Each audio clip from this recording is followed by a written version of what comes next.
Senator Ping Lacson, medyo sumusobra na ata ang tabas ng dila mo sa ngayon, ha? Ano tong nababasa kong statement mo sa internet?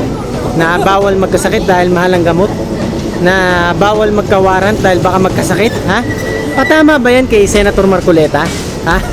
Parang wala akong ibang naiisip. 90% na patama yan kay Senator Marcoleta eh. Baka nakakalimutan mo, Ping Lacson, yung ginawa mong pagtatago dati, ha? At hindi ka nagtago sa Pilipinas, ha?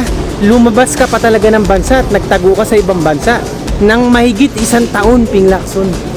Baka nakakalimutan mo yan, ha? Pinapaalala ko ulit sa'yo para ma-refresh naman ang memorya mong yan. At ano tong pinupunto mo, ha? Na porket si Senator Marcoleta nakakulong, bawal na ba siyang magkasakit? Bawal na ba siyang uminda ng kanyang karamdaman? Kita mo, sa pagkakaalam ko, 70 plus years old na itong si Senator Rodante Marcoleta. Porket hindi mo kaalyado, eh parang ganyan na, tinitira mo na. Tama bang ugali ng isang senador yan, ha? Kasamaan mo sa Senado at kapwa mong Pilipino.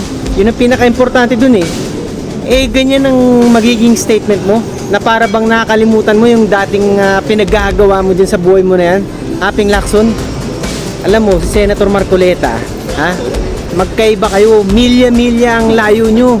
Dahil si Senator Marcoleta, Ping Lacson, ha? Siya may prinsipyo. At talagang nung nagpapaimbestiga siya dyan sa flood control, sa Blue Ribbon Committee, ha? Ang layo-layo pagka ikaw ang nag-iimbestiga nun, nung ikaw ang may hawak ng Blue Ribbon. Napakalayo ng diferensya, ha? Talagang may diferensya sa usapin ng paglilid sa Blue Ribbon. Yan ang masasabi ko. Kaya Ping Lacson, ha? Huwag mo masyadong binabanat-banatan ang isang Senator Marcoleta dahil he is backed up by millions and millions of Filipinos na talagang nakikitaan namin siya ng leadership at talagang may prinsipyo bilang isang senador. Ikaw, meron ka ba nun? Matanong kita, Ping Lacson.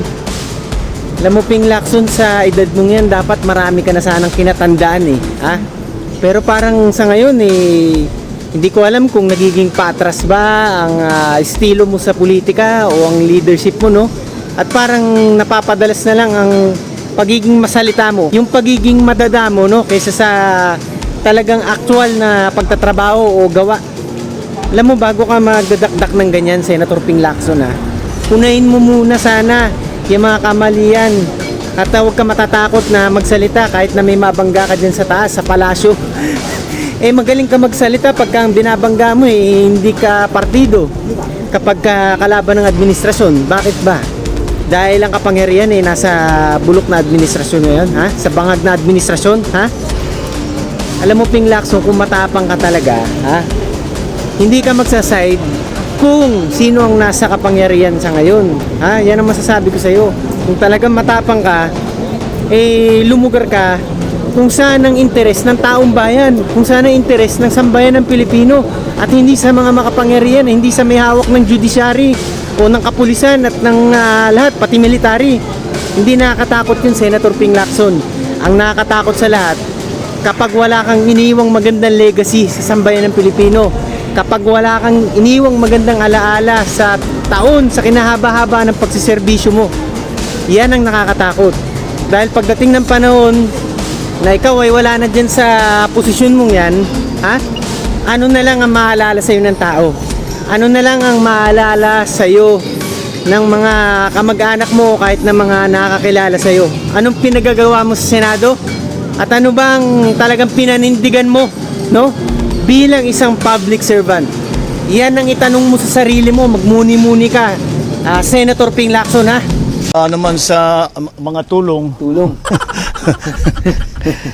Mga tulong na ibinibigay natin, walang trabaho ngayon. Trabaho? Doon sa nakita Saan nga? natin. Saan? Maano? Masama tayo sa... Ba't kami masasama dyan? Ikaw lang. Ano? Doon yung mga nakita Saan natin. nga? Wala.